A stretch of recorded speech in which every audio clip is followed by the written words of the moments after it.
Situation in Laikipia County, the insecurity situation is getting worse. We will be letting you in on the latest we have received from that part of the country. But some good news tonight. The positivity rate of COVID-19 in the country has dropped below 10%. We got details about that and also the country's efforts to ensure that as many Kenyans as possible get vaccinated. So we got a cocktail of this and other stories in our comprehensive news bulletin that begins right now. But remember, it's the 5th of September 2021. Today is that day where we get tested when it comes to our ability to give, our ability to extend a helping hand to the vulnerable in the society. So in our conversation on Sunday Express, that is exactly what we will be doing, sharing a story that will inspire you. Next time you see somebody who needs your help, you will be able to do that, because I'll be featuring somebody who was a street boy and ended up becoming a helping hand himself, helping other young boys from the streets to gain and become useful in the society. We will be sharing that later in the course of this particular broadcast. But first, let's get the highlights.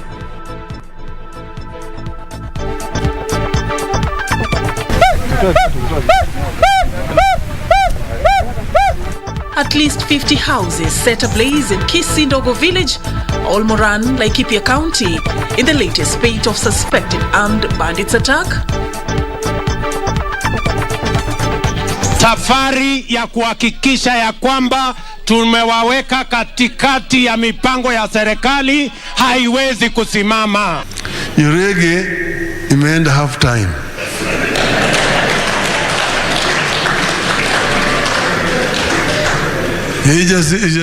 Ijazimwa iko half time tu. Unafanya mazoezi because nobody can. DP William Ruto says no amount of intimidation will derail his quest for presidency as ODM leader Raila Odinga promises BBI comeback.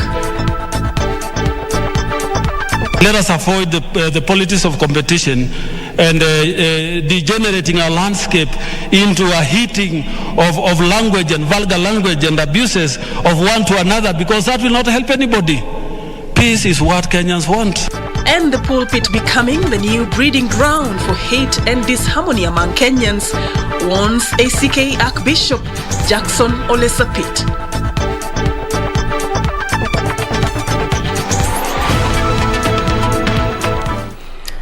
Once again, a very warm welcome to this broadcast. My name is Serfine Achieng Ouma. John Jacob Kiria is away tonight, but I'll be doing this together with Anne Wangeshi on the sign language interpretation. Do engage us on social media at KBC Channel 1. Use the hashtag Sunday Express. Please share with me what kind of act of kindness has left a mark in your life. Was there a time somebody extended a helping hand and left a mark in your life? Share with me that experience to encourage others to do that. Of course, we begin straight away with that very sad story from Laikipia County. Tension remains high in Olmoran, Laikipia County, after 50 homes were set ablaze Saturday night and Sunday morning, with hundreds of residents fleeing from the area. On the 5th day of the attacks, armed bandits descended on their 100-acre Kisumu village. The Rift Valley Regional Commissioner George Natembea has now asked those with missing relatives to report to the police station as investigations to bring the culprits to book continue. Purity Museo begins our bulletin. Houses brought down. People hurt by a fire. Residents of Kisumu village claim to have deliberately been ignited by armed bandits. Tumeamkia hapa Kisumu kuni upande ya Olmoran ambao ni iko katika hii ward ambao nilichaguliwa, na tumesikitika sana kwa sababu usiku wa jana hao watu walikuwa wamekuja mchana kuamkia leo na wakaambia wakaaji wa hapa wahame bila kujua labda ilikuwa vitisho, sababu hao watu wamekuwa pamoja kwa muda mrefu. Baadaye walikuja wakatuma vijana wao wa umri wa makamu na wameshoma nyumba karibu ya zaidi ya 50. The incident further fueling the growing tension in the area caused by rising insecurity that has forced dozens to leave their homes. Tulianza kama ni vidizo lakini tukaona kama ni mjezo tu. Tukaanza kuashumu. Lakini kuamkia jana ndio tuliona sasa bila hao watu mulisikia kando waliwawa Sasa tukaona kama hiyo itaisha kwa vile serikali tulikuja tukaongelea huko Morani tukaona iko sawa. Mimi kwangu kitu nilikuwa nazo ni marawe iliungulia ndani ya nyumba, marawe gunia 2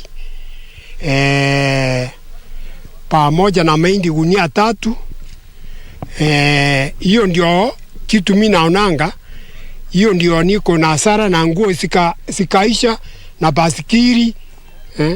Hiyo ndio hasara nimepata. Na hiyo watu wanatuchomea, tunaona ni majirani tu.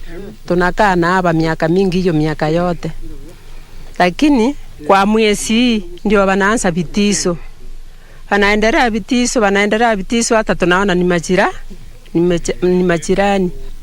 On Saturday, National Security Advisory Council is said to have discussed the insecurity situation a day after Rift Valley Regional Coordinator George Natembea led top security officials from the region in meeting with locals at Olmoran Township.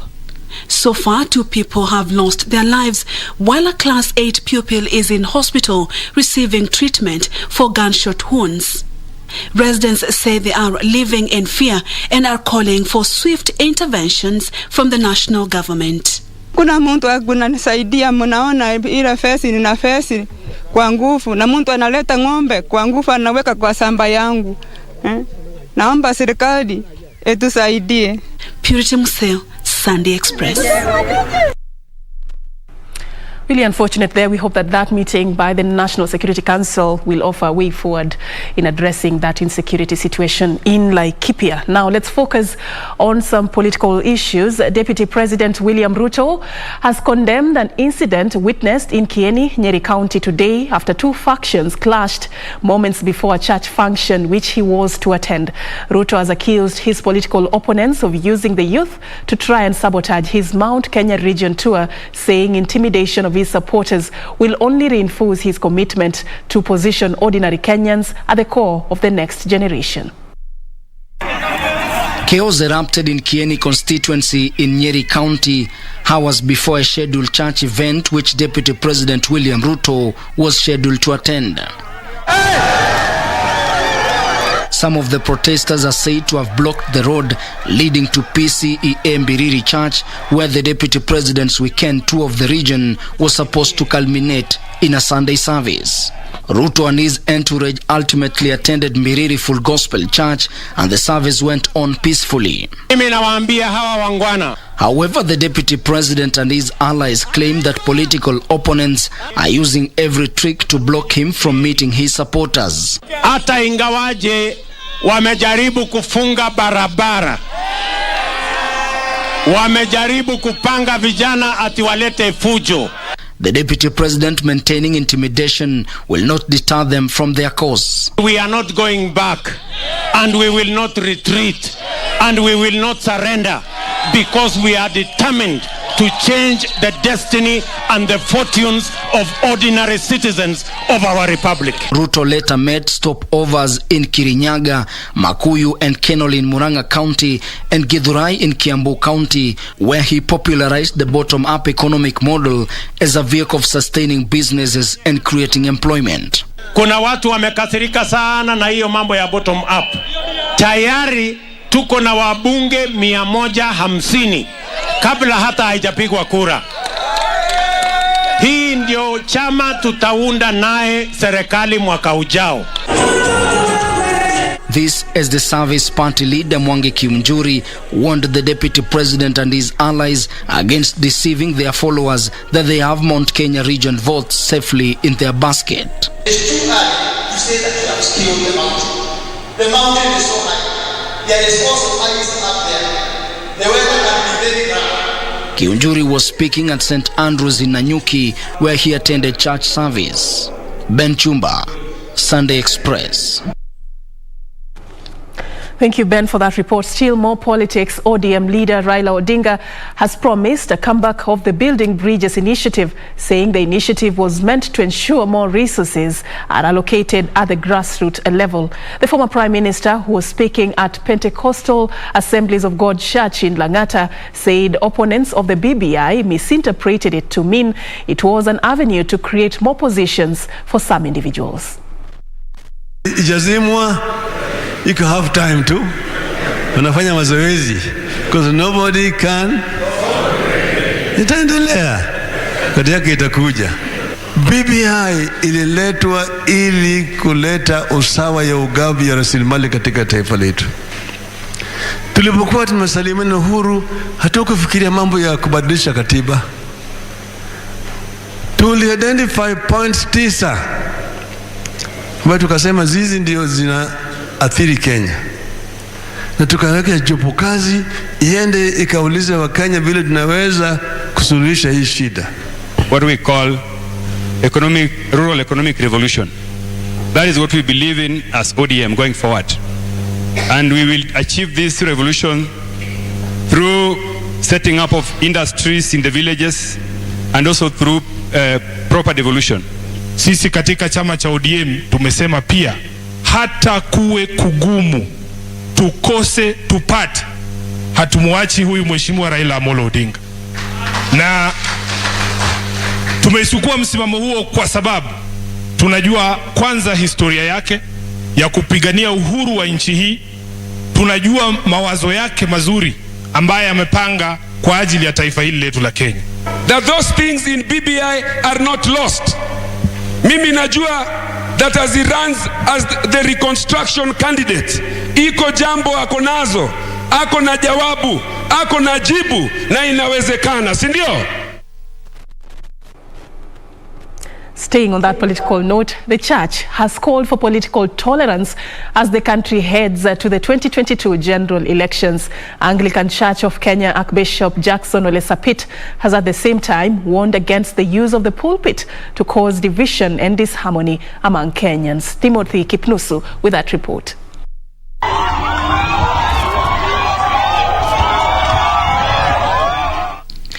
Sunday morning and rival groups clash ahead of the DP's visit in Biriri Kieni in Nyeri County for church service.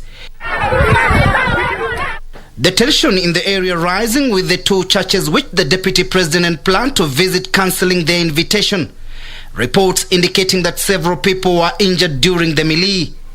The kind of political intolerance that has caught the attention of the church. Speaking during a church service at All Saints Cathedral, Archbishop Jackson Ole Sapit raised an alarm that the church has unfortunately now become the new platform for causing disharmony among Kenyans. Even as we approach 2022, you know that's a big scare. And I've been telling Kenyans, you know, we are not ready for another disruption.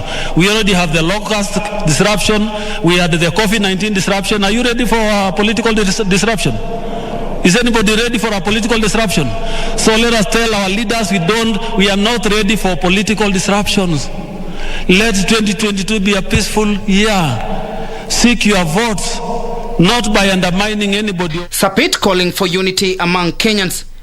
Let us avoid the politics of competition and degenerating our landscape into a heating of language and vulgar language and abuses of one to another, because that will not help anybody.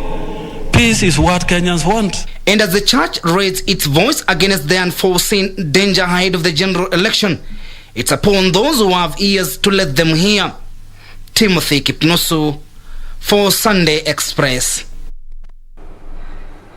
Now to Kisumu County, investigations have been launched to establish the cause of a fire that razed down sections of Prosperity Building in Kisumu County. The building hosts several national and county government offices, Lake Region Economic Block, Planning and Lands, as some of the county government offices reported to have been affected.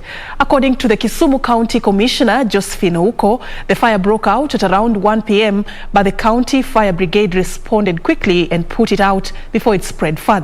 Fire brigade personnel attributed the unfortunate incident to a suspected electrical fault.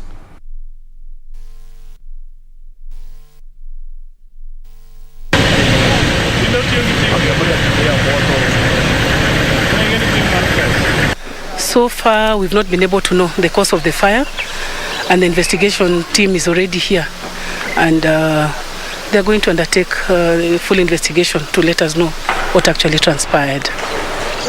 We got a call from the police control room, and then alerted our fellow officers, and we rushed here. Climbing the stairs, the fire was on the 9th floor. We found 2 rooms very much alight with fire. We had to relay the hoses and to extinguish the fire within 10 minutes.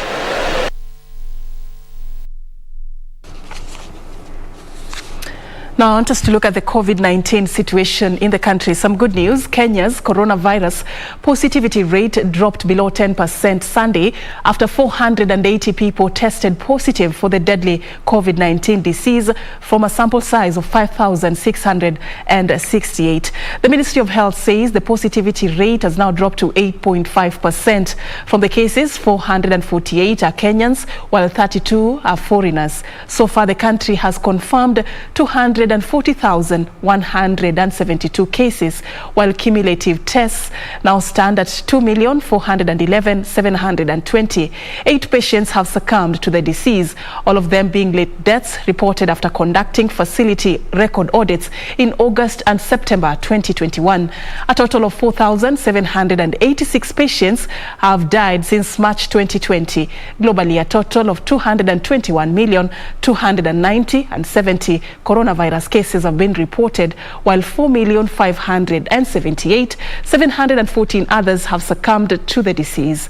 As at Saturday, 2,862,528 people have been vaccinated. The government expects some 880,000 doses of Moderna vaccines from the US government to arrive on Monday to boost the national vaccination drive. Now moving on, a family from Kandara, Murang'a County is appealing to well-wishers to help them raise 5 million shillings to enable their 1-year-old daughter undergo a liver transplant in India. Baby Tamara Wambui was born with biliary atresia condition, a blockage in the ducts that carry bile from the liver to the gallbladder, and requires an urgent liver transplant to save her life. Have a look. Baby Tamara Wambui may seem like a normal child until you take a closer look at her. She was born with a rare liver disorder and has a history of jaundice since birth. Tamara alizaliwa vizuri kama watoto wengine, na akiwa na 5 days nika notice ako na yellowness. Nikampeleka hospitali, wakaniambia ni ya jua, niende nimuoteshe jua itaisha. Tukarudi tu nyumbani, nikaendelea na kumuotesha jua, but ile yellowness haikuisha. Liver sahi sasa ni kama haifanyi kazi. Ukimwangalia kwa tumbo imefura. Unaona? Si ati ni kukula amekula akashiba, ni maji. The family has made numerous trips to hospitals seeking treatment and is now seeking help from well-wishers for her to undergo an urgent liver transplant in India to rectify the disorder. Last month but one ndio ikapatikana ni liver iko na hiyo disease biliary atresia. The mother, who is the donor, is not able to raise the 5 million shillings required, and her family finances have been heavily strained by medical bills. NHIF wamenisaidia, wamenilipia 500,000. So imebaki ni 4,500,000. Tukienda hali haiko mbaya vile, after 2 weeks. Tukienda tu kama haiko mbaya vile pia, tunaweza rudi after a month. Hiyo ndio safari yenye tumekuwa nayo Kenyatta, in, out. Donations to assist baby Tamara can be channeled through M-Pesa pay bill number 247247, account number 0720566378, or via M-Changa pay bill number 891300, account number 48940. Naambiwa hata hafai kufikisha, yani daktari anasema hawezi fikisha 18 months. Na so far unaona ako na 13 months. For Sunday Express, I'm Ben Troenjue. All right, and on this International Day of Charity, you're wondering where to start exercising your charitable spirit? You can begin by helping that family to raise the 5 million that they need to save the life of baby Tamara. Now, moving on, families of the victims of the last week's Gashie building collapse are now appealing to the government to chip in and cater for funeral expenses. The 3 families who lost their kins in the tragedy say they can't afford to ferry them for burial at their rural homes owing to financial constraints. More of this in our county news roundup. A police truck on Saturday night rammed into residential houses at Almaina informal settlement on the outskirts of Nyahururu town in Laikipia County, leaving a 10-year-old boy with serious injuries. The accident, which occurred along the Nyahururu-Rumruti road, happened when the driver of the truck allegedly lost control of the vehicle. The injured boy is receiving treatment at the Nyahururu County Referral Hospital. Gari ya polisi lori aina ya Isuzu imetoka upande wa Rumruti ikielekea Nyahururu, ikaruka bump, alafu lose control, ikaingia mpaka kwa manyumba. Imebomoa nyumba moja, ya pili ikabomoa, lakini bahati mbaya mtoto akawa amenaswa katika ile gari, chini ya ile gari. Meanwhile, the streets of Marigat town along the Kabarnet-Nakuru highway are now well lit after the county government of Baringo installed floodlights. Baringo South Member of Parliament Charles Kamren says traders, especially honey and meat vendors, can now start exploring a 24-hour economy once the night to dawn curfew currently in place to contain the spread of COVID-19 is lifted. I want to call upon the public now to make use of this light. Make sure that now you walk beyond the hours that you used to walk. And again, we also arrange in that we improve on our businesses, because now security has improved. And vocational centers in Nakuru County have in the last 1 year recorded a high dropout among students as the effects of COVID-19 continues to be felt. According to Leah Waidera from the Director of Youth in Nakuru County, many girls had dropped from classes due to pregnancy, while their male counterparts were engaged in drugs, adversely affecting the education program. When they have these skills, they are able to get busy, and they are also able to produce. So we'll reduce a lot of theft, we'll reduce a lot of drug taking, we'll reduce a lot of pregnancies, early pregnancies. So it is going to help the youth. This as the youth program in Embu County is using theatre and film to create awareness on societal issues. Going by the name Sanaha na Kahawa, the group has produced a play titled Songs of Safari to communicate a message of hope in a bid to restore public confidence in the police service following a recent incident in the region.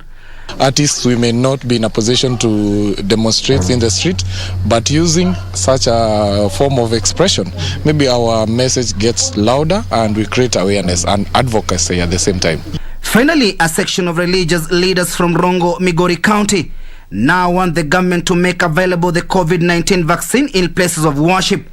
They say majority of rural folks may not be able to access the drugs. Hence, there is need to make the commodity available in places of worship. The government should come to our churches with the vaccination so that the people who are involved in the church have to be vaccinated for them not to be destroyed by this pandemic, which is coronavirus. All right, and on that note, we are going to be taking a short break right here on Sunday Express. But when we come back, our conversation on this International Day of Charity, I'll be having that conversation with Joseph Njoroge Wanyoike, a former street boy who is now a founder and CEO of Global Hope Rescue and Rehabilitation Center in Ngong. How it started from him being a street boy to now saving street boys. That's a story you do not want to miss, coming up after the break.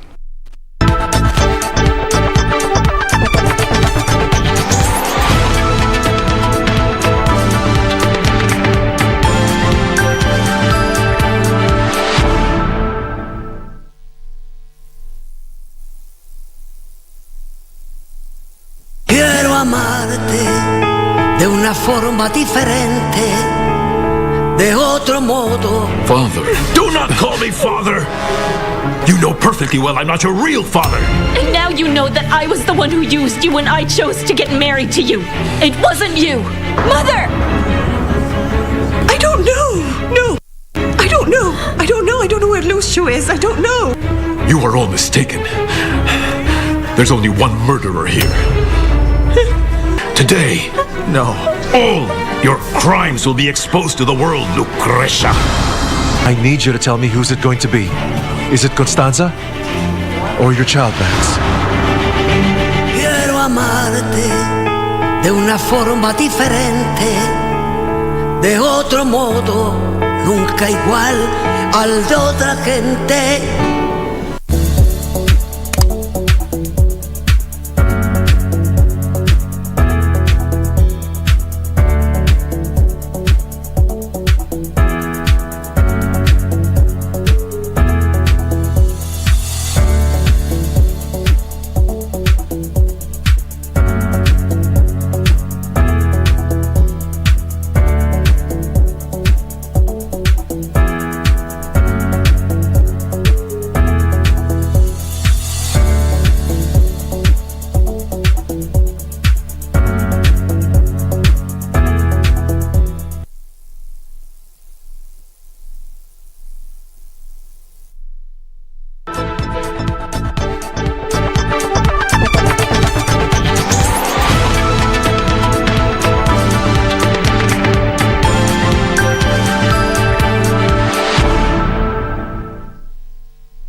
Haina amani, haina upendo, yani haina mwelekeo wote. Mimi sizishi hapa.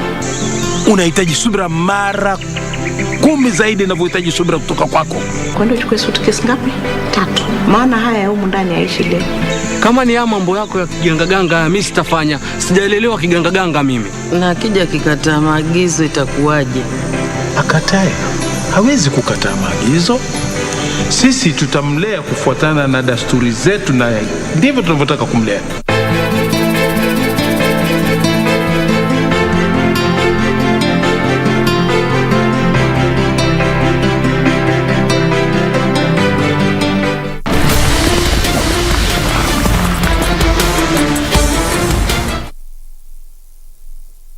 Right, thank you so much for staying with us. We've now come to the time where we want to have that very important conversation. It is the 5th of September, the year 2021, and every year around this time, we usually mark what we call the International Day of Charity. So if you've heard about the word charity, it's all about giving, it's all about helping, it's all about being there for somebody who is vulnerable, somebody who you can bless. It could be material, it could be just being there for them emotionally, whichever way you choose to do an act of kindness to somebody. But today we want to do something a little bit different, because many a times we give and we're not really sure whether what we are doing is right, or which we could have given more, we could have done something different. You question yourself a lot. Others have stayed away from giving because of the mistrust and a lot of issues of con men who've come into, the world, and you feel like, let me keep what I have for myself. So we just want to clear the air, and I want to do this program differently on this International Day of Charity by bringing in a story that will really inspire you to extend a helping hand next time you meet somebody who needs it. And joining me in studio right about now is none other than Joseph Njoroge Wanyoike. Joseph is actually a trained engineer by profession. As he sits here, he could have not been here today sharing this story were it not for somebody who extended a helping hand. So let's start there. Joseph, thank you so much for creating time. Just tell us a little bit about yourself. Thank you so much, Serfine, and for this opportunity. I'm so grateful to be here. My name, as you have said, is Joseph Njoroge, born Eldoret in a slum called Kamkunji, in a family of a single mother with 4 children, So I had one sister and 3 brothers. And life at slum is a difficult life. And back in Eldoret, my family was so much dysfunctional, such that our single mother could not provide anything for our family. So that messed everything in the family. So it was just struggle for the fittest from childhood. And at the age of 5-6 years, I had already tested alcohol, busa, changa, because that is something that was common in our local area with the rest of the boys. Slowly by slowly, at the age of 16, I could go collect scrap metals in Nairobi, in Eldoret town, and come back with something, and maybe bring some milk at home or something. I had already learned that from my elder brother. I was trained to steal, pickpocketing, also drug addiction, and also drug trafficking. So this was when you were around what age? That is 7 years. Around 7 years. You're already doing all this, going to town, picking up scrap metal, selling, stealing, and drinking alcohol. Using some drugs. Yes, and also exploring Kenya. Like when I was that age, I went to Kitale, I went to Kakamega, I went to Nakuru. And finally, at the age of 9 years, I came to Nairobi town. So how do you go? Do you book a bus or what? How do you go? It's a very funny story. To do what? We were so dirty. By the time I left home, I left at the age of 7 years completely, and I never went home back again. We could sleep in trashes and everything, and so that means that we never took shower. So I was thinking, but when you give money to someone for help, I think money doesn't smell. So when I gave to a conductor some 40 shillings, he put me in a boot in Eldoret Express. So when he opened the key boot early in the morning, I slept on top of the luggages, and I came to Nairobi. Yeah, that way. And from there I started another life in Nairobi, and it was a bit in another level. Street kids in Nairobi is not the same as greener pastures. Yeah, they are greener pasture, but it's not easy anyway. The more, because it's easy, you get money easily, but also you risk your life more. All right. Because yeah. You know, sorry to cut you short. You know, we sit here and we laugh about it. Yeah. And for some people who've not experienced it may think, you know, it's easy. Sometimes we even look at the street kids and we're like, some people ignore them. Some people have this negative attitude towards them. As somebody who has been in the streets, how would you describe that particular life? Street life is life of desperation. It's life of no hope. It's life of there's no any sense of direction. So the public is the one that should give proper direction. The public means the teachers, the doctors, the church religious leaders are the people who should give proper direction to these kids. But you find maybe out of 1,000 people who pass a long way where one street kid is, where he's begging, for example, maybe only 2 people out of 100 can be able to listen to them. So it's a life that makes them feel so much emaciated and brings them to very low self-esteem situation, that they are not able to cope up with the situation. That's why they keep on looking at themselves and feel that we don't belong to this community. It's not ours. Yeah. Okay. Njoroge, many times people ask, why did you end up in the street? This is a question many are asked. For you, if you look at your story and if you look at the circumstances under which you and your family existed then, what pushed you from home to the streets, that you ended up spending all those years in the streets? The same way you said before, better pastures, greener pastures. Because when at home, it was not easy to afford maybe 3 meals in a day. Rather, even 1 meal in a day was not easy. So when I went to the street first, and I came when my stomach was full. I felt that is the best way. First of all, I went because of my stomach. But after going there, I found other things that I got engaged into. But first, I went because of my stomach.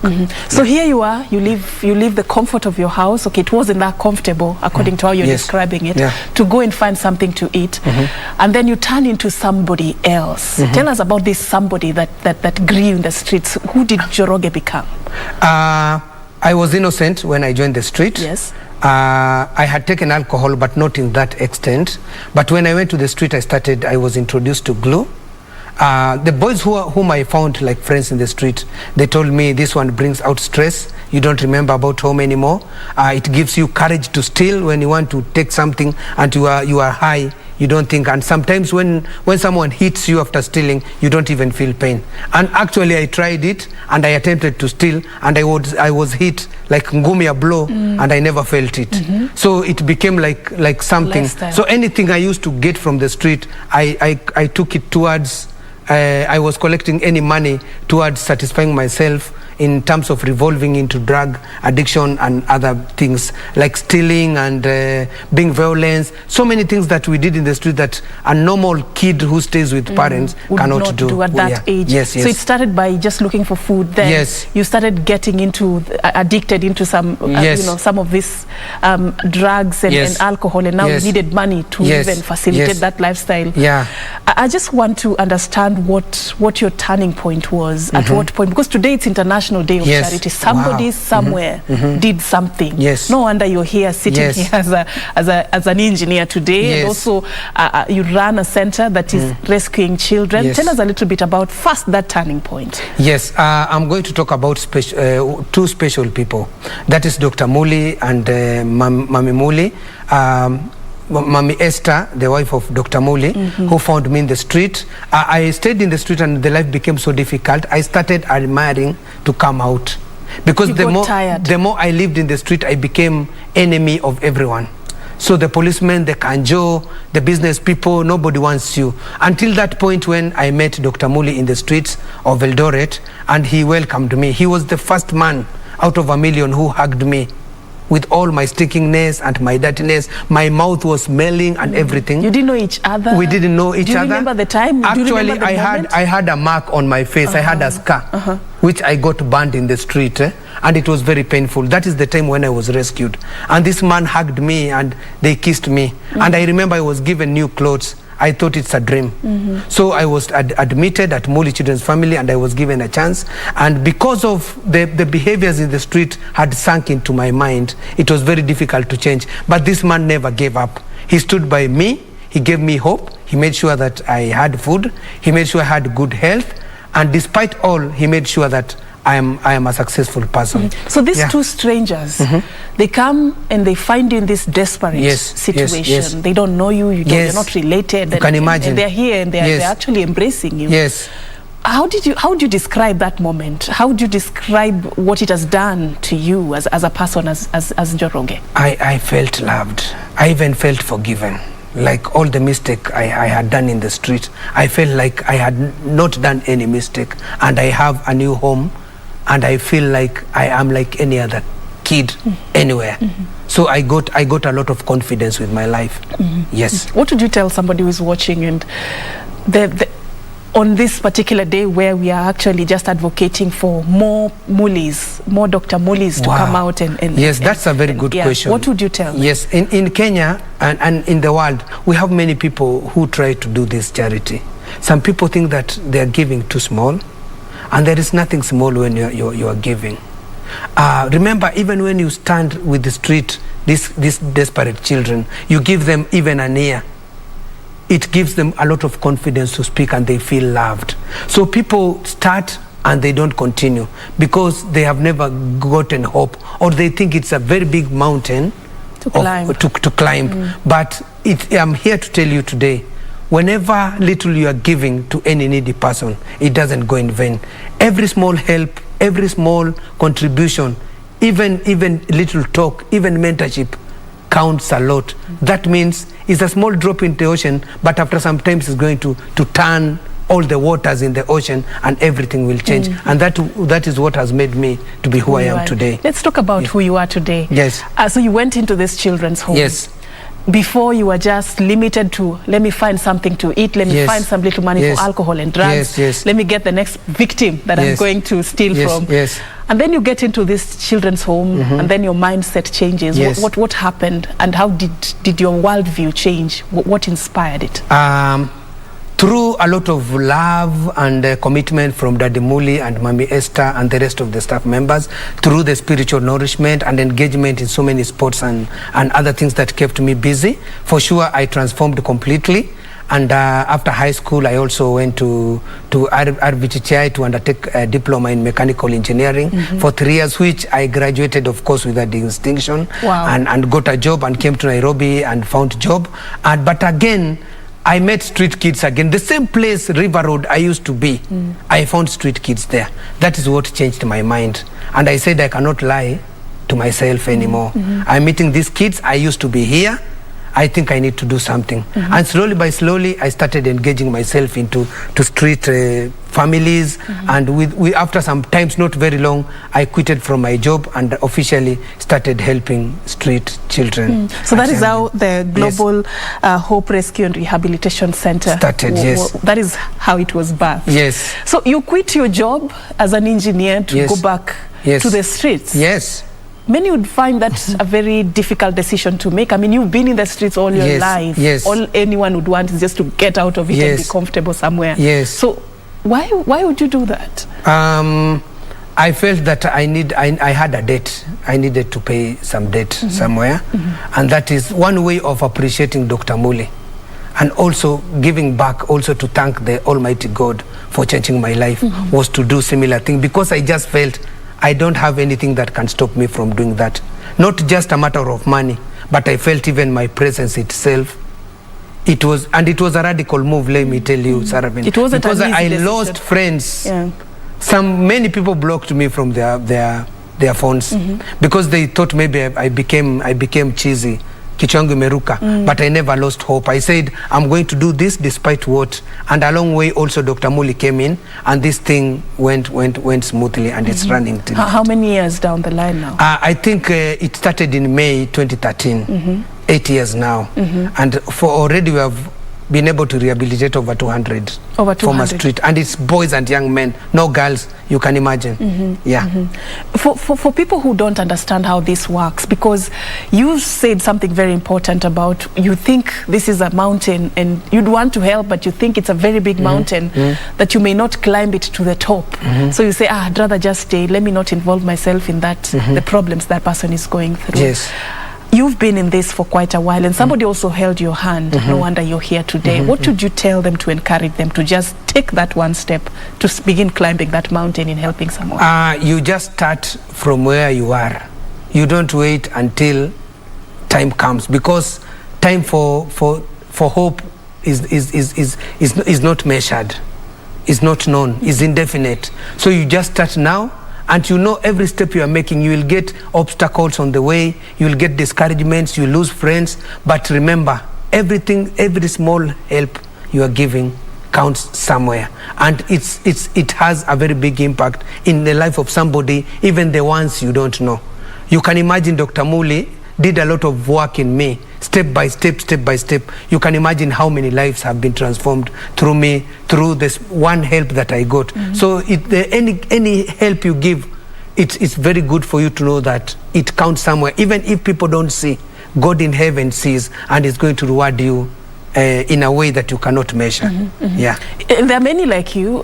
You at the children's home, you saw many come in sniffing glue, and they were dirty, and they were, people who would be branded as social misfits, and they were transformed, and they became, share with us those success stories about you, the alumni, your friends, people you connect with today, whom you went through the same program with. Yes. Let me start here a bit, nyuma kidogo.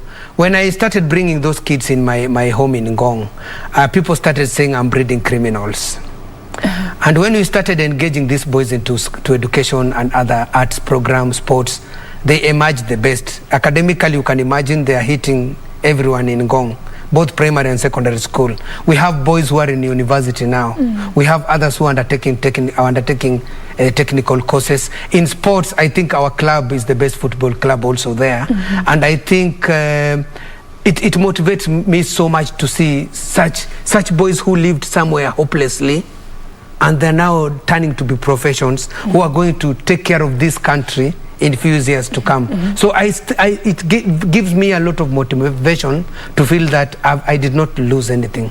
Until this point, comparing to my profession, engineering, and the call of God, I think I've not lost anything till this point. No regrets. No regrets. Yeah. Must you have extra to give? Sorry? Must somebody? No. Must you have extra? No. You give what God has blessed you with. Because if you start looking at what you have extra, you will not have that extra to give. You just start with what It's a journey. You just start and you do it and you forget. You do another one and you don't keep record of what you give. You are going to get a lot of success in it. And in this journey, it's not easy. There are some who will be rebellious along the way. There are some who will not appreciate what you're doing in their lives. How do you deal with those hiccups as a giver? You know, let me use that term, because I'm sure in fact, you were sharing with me earlier how you are one of the rebels. You know, Dr. Muli would come and look for you and take you back to the children's home, and you ran away, and you know, and he kept doing that over and over again. Talk to us about how to deal with those blows as you're trying to be a good person. First of all, when you're doing this kind of charity, especially running CCIs like what we do, you find that you have to go in line with the government, you have to go in line with the public, you have to obey your church, you have to also do good to the beneficiaries you are helping. And sometimes when you are undertaking all those activities, sometimes those boys run away from the institution, they go back, sniff glue, you have already paid school fees for them, and you have to go back and pick them. And it reached this point when I lost hope, and I told Daddy Muli, I'm giving up, because these boys are running away so much, and I'm giving up. And he told me, you remember you used to run away, now it's your time. So the same way you used to enjoy me, now it's your time to do it. And I went back, and he told me, you will not do for long, just put your focus on those boys and know what you are doing. And I went back, and I never lost hope. Until now, it's a successful story. And it is quite an inspiring story. Wonderful job you're doing there with the boys. You know, some have excelled, others are prefects, others are on the way to going to college and pursuing great causes. Look at what just that show of kindness, that act of giving did in your life, and now you're planting the same seed in the lives of these young boys, and they will do the same to others. As we bring this conversation to a close, I want to give you this platform to just look at that camera and encourage somebody. You know, we need more like you, we need more like Dr. Muli, we need more givers in our society, so that we can all be equal, and we can all help the vulnerable. Just your words of encouragement. The world we are living now has a lot of dimensions, and many people we are reaching a point where everyone is focusing by himself or herself, but it's very important to also make a follow-up on who you are living, who your neighbors are, and how they are living. The small help, the small impact you give in your community or with your neighbor, or helping a child to go to school, or feeding a family, that is not something that should be taken for granted. For people who are aspiring to do that, or they have already started, never lose hope in that. Never even listen to someone to encourage you, tell you you are doing the right. For now, I tell you, you are doing the right thing, and in the right time, you are going to see the goodness of whatever deeds you have done. Keep up and never lost hope. God is with us all. Thank you. Thank you so much, Joseph Njoroge, for creating time for us. Joseph Njoroge Wanyoike is the founder and CEO of Global Hope Rescue and Rehabilitation Center in Ngong. And of course, he has just been here to share with us the story of success when it comes to giving and being charitable. He says that he's here today courtesy of a helping hand that was extended to him by none other than Dr. Muli and his family, who is running a children's home in Dalani. Thank you so much, and extend our regards to Dr. Muli himself. We appreciate what he is doing for the children there. And on that note, this brings us to the end of our conversation. It's International Day of Charity. Do something. It does not matter how little or how big it is. Just do something for somebody. It will go a long way. Thank you so much for watching so far.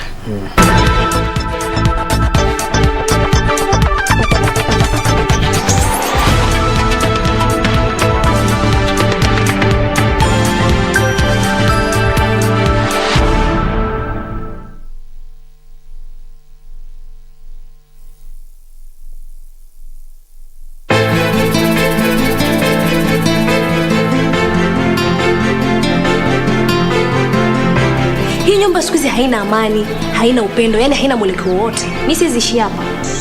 Unahitaji subira mara 10 zaidi ninavyohitaji subira kutoka kwako. Kwani uchukue suitcase ngapi? 3. Maana haya humu ndani haishi leo. Kama ni mambo yako ya kigangaganga, mimi sitafanya. Sijaelelewa kigangaganga mimi. Na akija akikataa maagizo itakuwaje? Akatae. Hawezi kukataa maagizo. Sisi tutamlea kufuatana na dasturi zetu, na ndivyo tunavyotaka kumlea.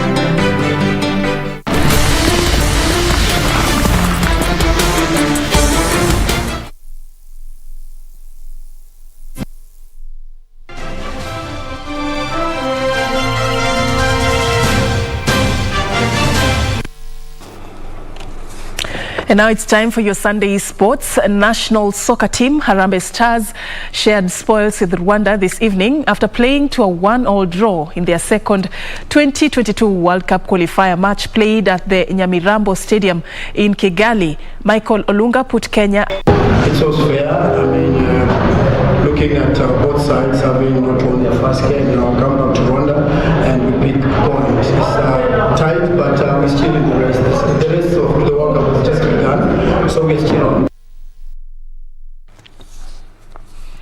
Now moving on, champion Sahib Omar emerged a winner in the 4-wheel drive non-turbo class as curtains came down on the 6th round of the KCB Kenya National Autocross Championship. He beat Eric Bengi, who settled for second position, as he garnered 2 bonus points by setting the overall fastest time of the day. 9-year-old driver Kiana Rajput won the Pee-wee class, which is the lowest class in the championship. Kiana beat newcomer Ian Bengi, who is the son of rally driver Eric Bengi. Uraj Singh won the quad class. Rajvir Tethi in a D-Woo emerged the winner in the 2-wheel drive non-turbo class, beating Sam Karangatha, who settled for second place. Rehan Shah emerged the winner in the open class. Yuvraj Rajput won Bambino class after beating Karamveer Singh to second position.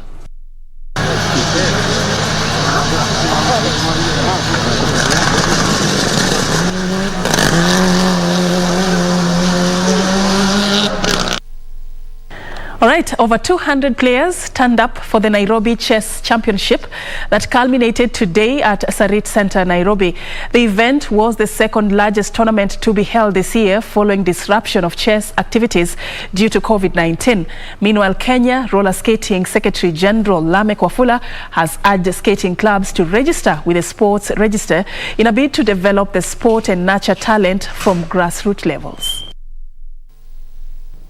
After the outbreak of COVID-19, which disrupted many sporting activities, Kenya Chess Federation has held its second largest tournament this year, which attracted participants from UK, Malawi and Kenya.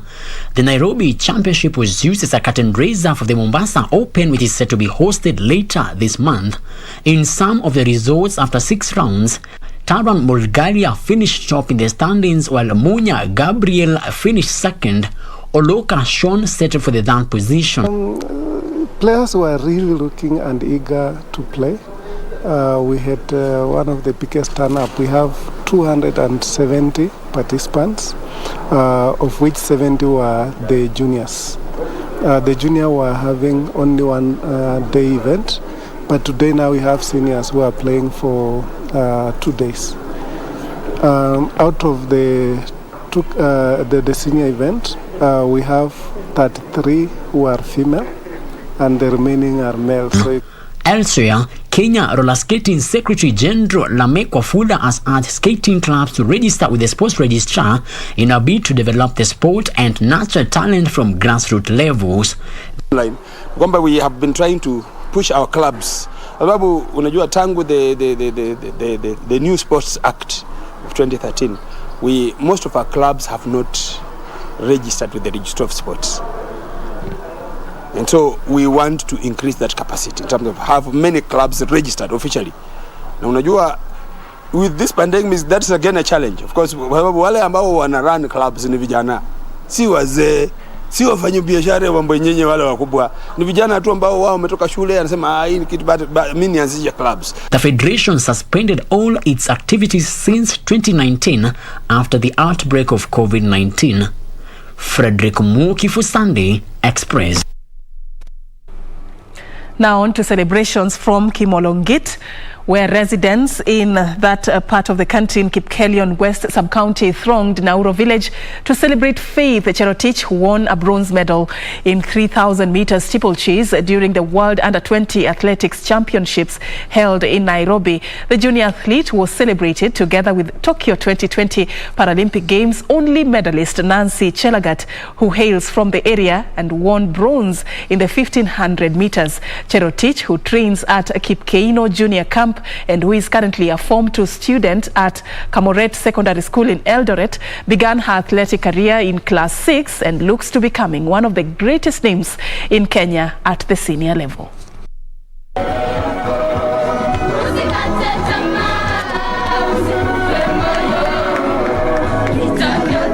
Kwa South Rift kuna coaches wengi sana. Tatu sasa unaona namba inakuja juu kulingana na vile kila mtu anataka kuona amekuwa coach katika hii nchi ama South Rift.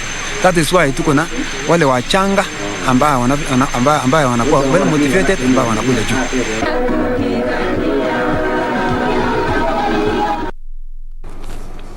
Meanwhile, the Paralympic flame was today extinguished as spectators bade farewell to Tokyo 2020 in a fantastic summer spectacle closing ceremony. The global pandemic meant fans were still not in attendance at the Japan National Stadium. The organizers did a fine job bringing the occasion to viewers at home. Fireworks ushered in a video montage of the Paralympics' best moments, with many medal winners celebrating their highlights from a hectic 12-day competition. China dominated the final medal table with 96 golds, more than double that of runners-up Great Britain, and 207 overall medals, 83 more than their closest rivals. Kenya only managed to collect one medal, a bronze won by Nancy Chelagat. The next edition of the Olympic and Paralympic Games will be held in Paris, France, 3 years from now. Pourtant, ils se sont dit très bien, je rajoute une année de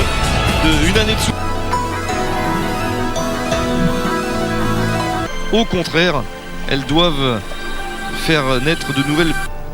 Et là, c'était plus, c'est les messagers de l'espoir. Et regardez la pire image, mais inévitable. Bien sûr dans le sport et en dehors, pour les personnes handicapées, pour leur vie de tous les jours, qu'elles puissent savoir. C'est l'espoir et le rêve. C'est ce qui va. C'est ce que vous retiendrez là de oui, l'espoir en quelques instants, c'est ce que vous retiendrez.